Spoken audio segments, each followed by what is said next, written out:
All right, today I want to talk to you about sitting on your hands. And what I mean by that, one of the hardest things to do when you want to see something happen is to do nothing, to sit on your hands, as it were. Let me give you a good example or a funny example. Those of you in Michigan, especially, can appreciate this. With Larry and Sharon Anderson spending a lot of their life in ministry there among you. And so this was really about a year ago. I'm a big collector in quotes, and Larry and Sharon, when they get to discussing loudly or fervently, they can get quotable. And so this was about a year ago, and we were all together, unfortunately, during the time when my mother-in-law passed away. And so one morning, I don't remember what they were talking about, but it was one of those enthusiastic discussions, we'll say. And Sharon said, "Well, Larry, that stinks." And Larry said, "If it stinks, don't stir the pot." And I had never really heard that before, I don't guess. And so I put that in my quote file, and then I put in a little parentheses. Of course, Sharon stirred the pot, and uh, and so anyway, that kind of summarizes what we like to do or want to do a lot of times. And of course, for them, it worked out. But a lot of times, the worst thing you can do is stir the pot. The best thing you can do sometimes is to do nothing, to sit on your hands. And I got this. I thought about this earlier this morning, really, when I read one of my favorite quotes. I'm a big collector of quotes, and I have some that I code so that I read them more frequently than I do others, because they just really are good reminders that I want to remind myself. And this one came from one of my favorite authors too, Mark Batterson.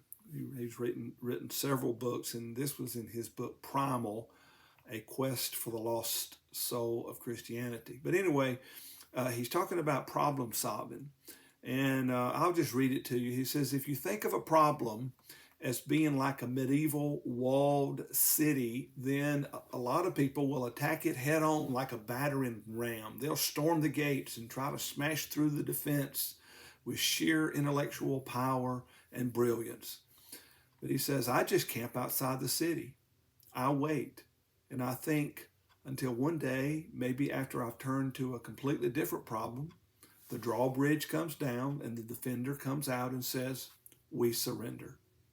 And I have learned that in my life. I've had this quote for a number of years, and I read it several times a year just to remind me. And it is amazing how many things get resolved by themselves if you'll just leave them alone. Quit picking at it. Quit stirring the pot. I found that to be so true in my life. And so I want to remind you to do that. My impression of the ministers that I've met in Michigan and really all over, leaders we're the kind of people, we want to make things happen. We're go-getters. You're sharp. You got ideas, and a problem comes, and it's easy to get the battering ram and start framming away at it. And there's sometimes there's a case for that. But I've found that most of the time, sitting on our hands, and I'll give you some practical applications of what that means in just a moment, but just sitting on our hands, sometimes even ignoring the problem, playing dumb, and just carrying on with your life, it's amazing how many times the drawbridge comes down and the problem is solved. But so anyway, but here's two things that I've learned. Why do we stir the pot? Why do we get involved when we don't really need to just yet?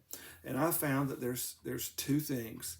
One is what is sometimes referred to as FOMO, fear of missing out, and the other, I came up with this one, FOP, fear of pain. FOMO and FOP. These two things, if we're not careful, they will motivate us to do things that we don't really need to do, or we do them too quickly. We stir the pot when it'd be best just to leave it alone. So let me give you an example of FOMO, fear of missing out. This is huge in our life.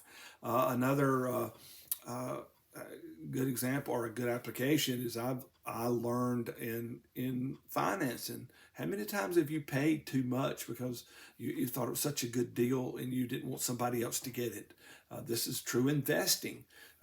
Sometimes the best thing you do when the market's going up and up and up is to just sit on your hands. Don't do a thing. Wait till it comes back to you. So it takes a lot of discipline when you feel like you're missing out on something. Let me give you a church example.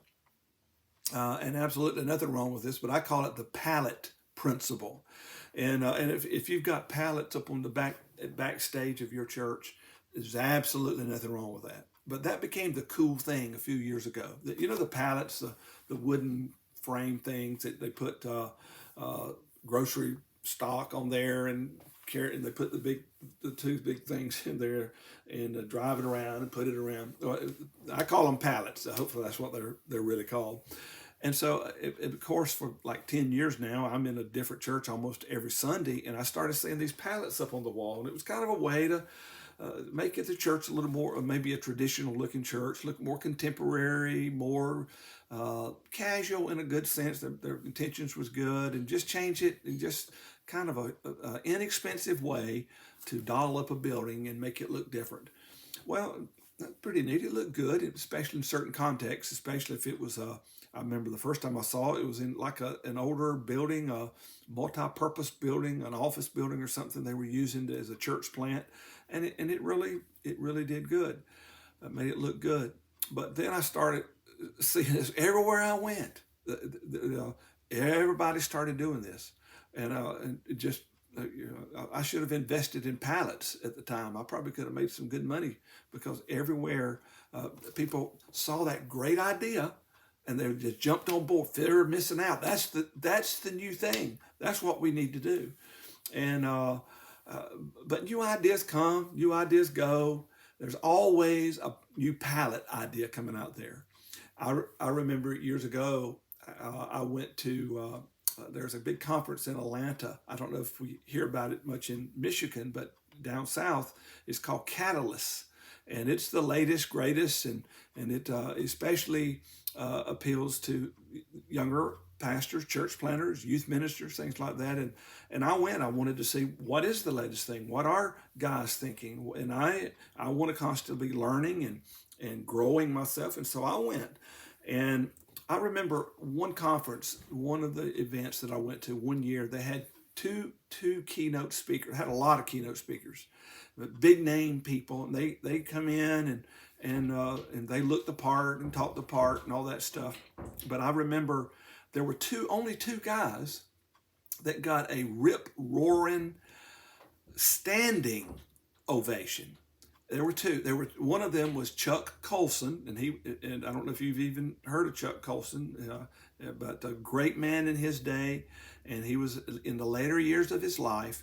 And the other was another older gentleman, and for the life of me, I can't remember his name. I was not as familiar with him. But these two older gentlemen, they got standing ovations, and I thought how ironic. They were the only guys I saw all day long with a full-blown suit. They had suits on, they had their dark suit on, their white shirt, they had their tie on, but they were the guys, not the cool guys, and nothing wrong with being cool. But not the guys in the skinny jeans and, the whatever. But it was the two old guys, which kind of made me feel good as an old guy. But it was the two old guys with their suit and tie, and they got the rip-roaring standing ovation. Now, it wasn't the suit and tie. There's nothing wrong with wearing your skinny jeans. There's nothing wrong with wearing a suit and tie. I just am thankful that you wear clothes. I want us to wear clothes, but what connected with all those young people was that they were authentic. They were not afraid of missing out. They were comfortable with being themselves, and that's a wonderful application with what I'm just sit on your hands. When the latest greatest thing comes through, it will come through and it'll go away.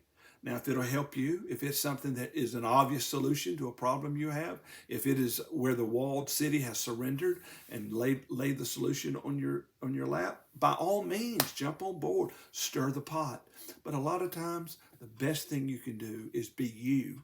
Be the best you that you can be. Don't worry about missing out. FOMO, the fear of missing out, will cause us to get involved in things and adapt things and try things that are really out of our comfort zone, really out of our skill set. And the best thing we can do in those moments when we feel like we're missing out on something is sit on our hands to do nothing. Now, FOP, okay, the fear of pain. A lot of times we do things because we're in pain. How many times there's a somebody there's a problem. Somebody might be upset at you about something, and it's painful, and so you want to get it resolved. And so you jump in and you stir the pot. You get involved when you shouldn't. And a lot of times the best thing you can do is let things simmer down. Let things cool off. A lot of times it's not even you. It's not even your battle, but there's trouble going on in the church, or there's trouble going on in your family, and so it's painful, and we want it to be resolved, and we get involved when a lot of times the best thing you can do is sit on your hands and just hurt a little bit. There's times I have a little expression. I've gone days and weeks as when we're going through a tough time, a tedious time, and I feel like I'm in the dentist chair without any anesthesia. But you just have to let the problem drill itself out. Sit on your hands. FOP, the fear of pain, not being willing to go through a painful time and just go through it will often create more pain in the long run. So, sitting on your hands, how do you do that? What's a practical way? Let me give you three quick ways to sit on your hands. First of all, barring a direct attack against your character. Okay, there are times people's upset at you. They're running their mouth. They're putting stuff on Facebook about the service, little snide remarks about the service, about the sermon, about the church, or there's people in the church that's disgruntled about something, or they may be you, it may be someone else. And there's always somebody upset. There's always. Just play dumb. Just play dumb.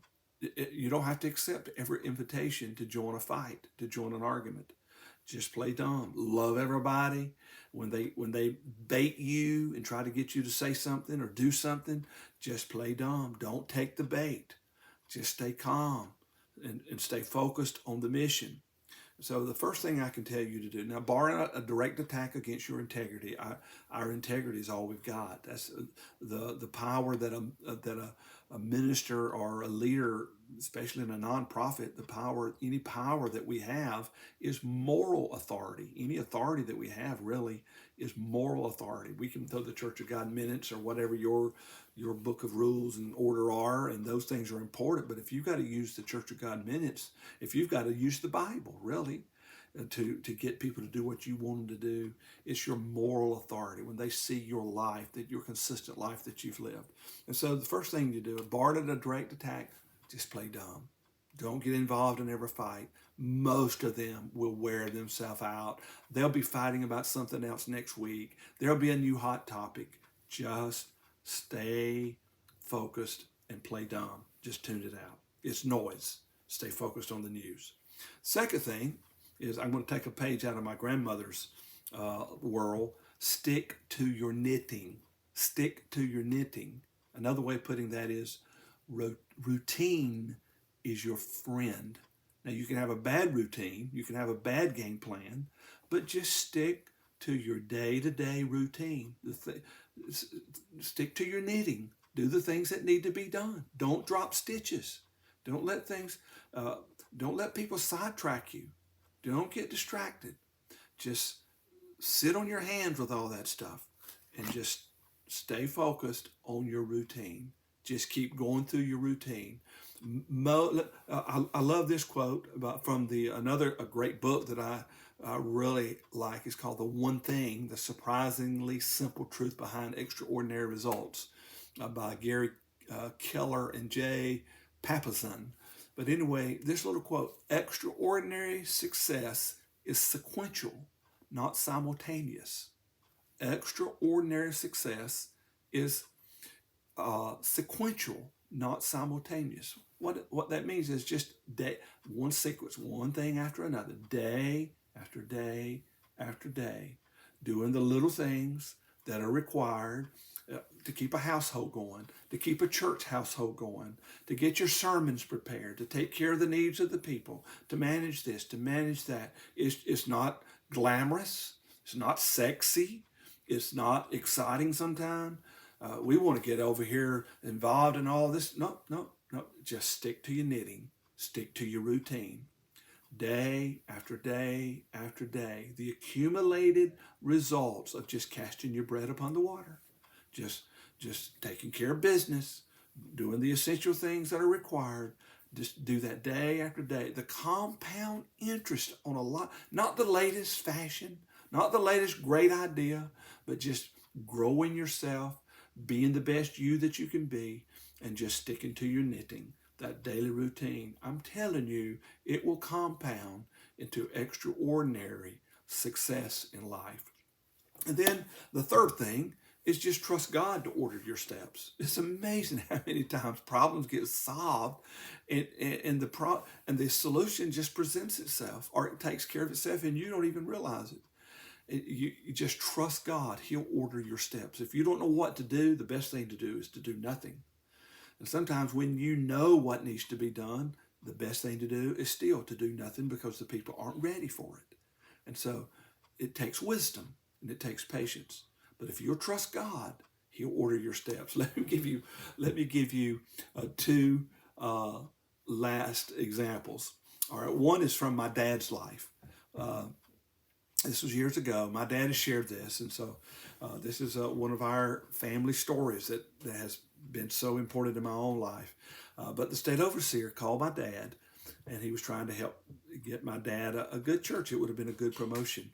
And he believed in Dad, and Dad had earned it, and all this stuff. And so he said, "Now, Harry," he knew my dad real well. They had a history, and he said, "Harry, don't you tell a person.